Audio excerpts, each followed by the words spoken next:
여러분 안녕하십니까? 포항 MBC 뉴스데스크입니다. 포항시청의 한 간부급 공무원이 공금 13억여 원을 횡령한 정황이 경북도 감사 과정에서 적발됐습니다. 시유지를 팔고 받아야 할 돈의 일부를 가로채서 훨씬 더 적은 금액을 납입한 혐의인데요. 포항시는 이 공무원을 곧바로 경찰에 고발했습니다. 박성아 기자가 보도합니다. 포항시 이동의 한 야산입니다.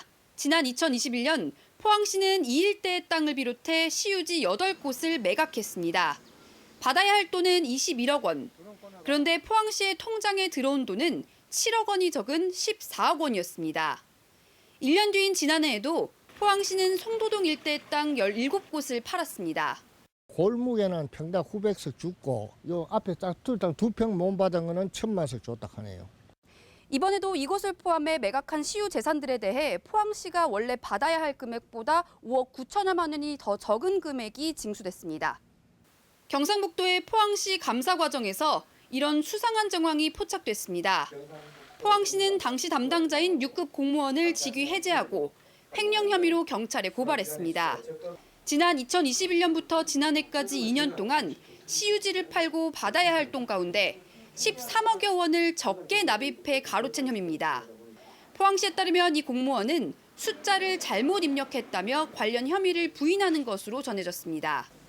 포항시는 계좌 동결 등 피해 금액을 추징하는 방안을 마련하고 재무 회계 시스템을 점검해 재발 방지 대책을 마련하겠다고 밝혔습니다. 공직자 비행위에 대해서는 무관용 원칙을 적용하고 관련 시스템의 정비와 직원 교육 강화 등 필요한 모든 대책을 추진해 나가도록 하겠습니다. 경찰은 포항시가 제출한 자료를 살펴보고 조만간 이 공무원을 불러 조사할 계획입니다. MBC 뉴스 박성아입니다.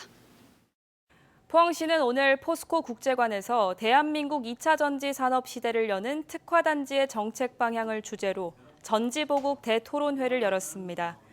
주제 발표자에 나선 이상영 연세대 교수는 주요국의 2차 전지 기술 패권 경쟁 상황과 우리나라의 대응 전략을 소개했고 이어 에코프로 양재현 이사 등 전문가 8명이 참석해서 특화단지 활성화 등에 관해서 열띤 논의를 펼쳤습니다.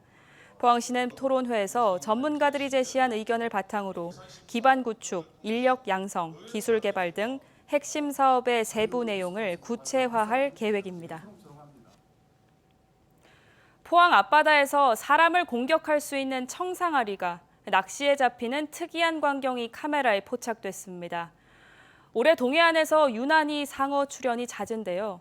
낚싯줄에 걸린 물고기를 상어가 물고 가는 일도 자주 목격된다고 합니다. 장성훈 기자의 보도입니다. 포항 호미곶항에서 배로 10분, 2km 지점 앞바다에서 제철을 맞은 삼치잡이 낚시가 한창입니다.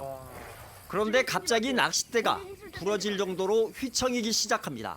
우와, 겁나 힘든다. 우와, 이거 다른 거 어종 같아요. 잠시 힘겨루기가 지나고 상어가 튀어 수면 위로 높이 뛰어오릅니다. 상어였어요. 시선에서 잠시 사라지나 싶더니 상어. 배 위로 뛰어올라 조타실 위로 떨어진 상어는 몸 길이 3m, 200kg이 넘는 청상아리입니다. 점프하는데도 계속 배 쪽으로 당기고 있으니까 바늘 터리를 4번 시도하면서 배까지 온 거죠. 낚시꾼들은 최근 포항 앞바다까지 상어가 자주 출몰하고 있다고 말합니다. 대삼치를 막 씹어 먹고 그러거든요. 요즘 10번 나오면 8번 그랬거든요. 대부 앞바다에서. 그러니까 저는 거의 상어를 매일 보는 상태였어요. 올해 포항과 영덕, 속초 등 동해안의 상어 출현 신고는 28건으로 이전에 비해 이례적으로 잦습니다.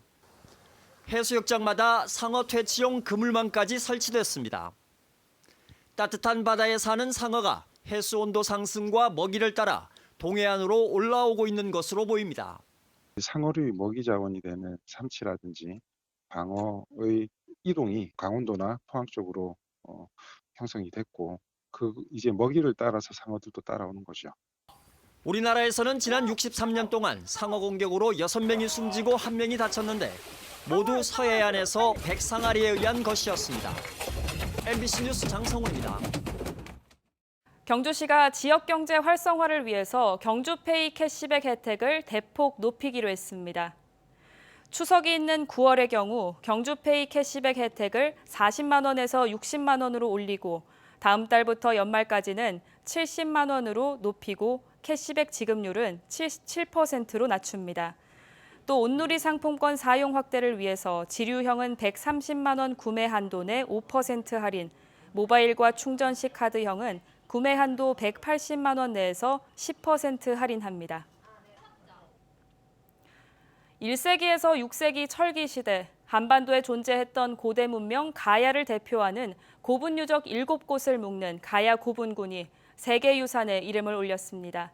가야의 뛰어난 문화 수준을 증명하는 중요한 증거가 된다는 점을 높이 평가받았는데요. 이로써 가야 고분군이 세계 속의 문화유산으로 자리 잡게 됐습니다. 한태연 기자입니다.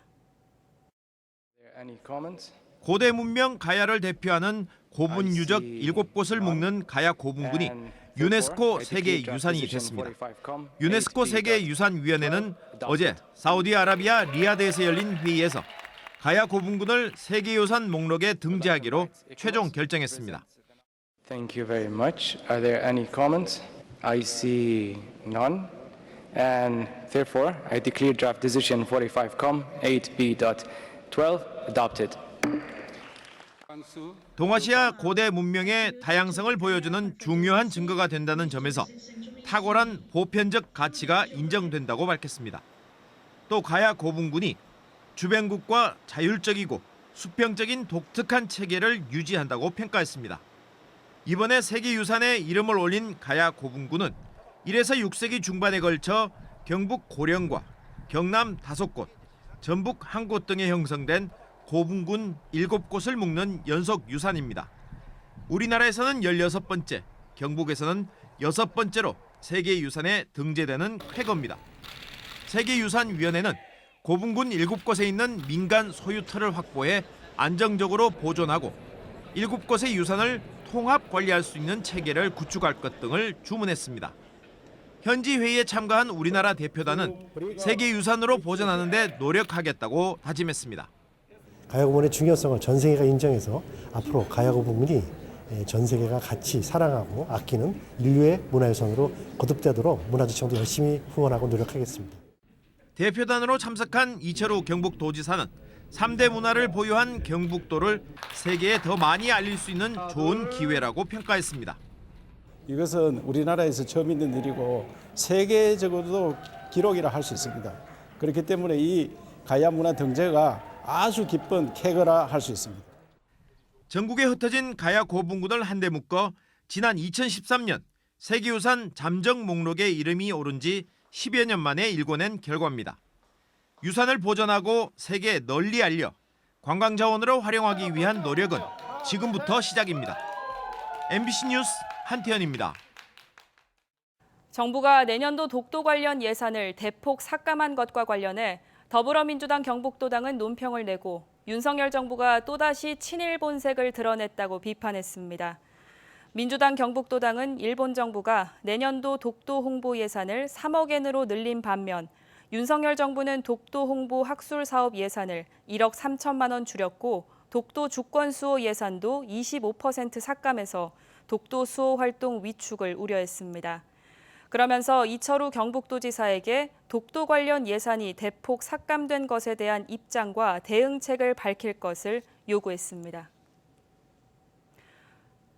경상북도 소방본부는 부산 목욕탕 폭발 사고 발생을 계기로 다음 달 6일까지 목욕탕과 찜질방, 온천 등에 대한 안전점검을 실시한다고 밝혔습니다. 주요 점검 내용은 목욕시설의 위치와 설비 안전 여부, 소방설비 정상 작동 및 비상구 폐쇄 여부 등이며 위법 사항이 발견되면 엄중 조치할 예정입니다.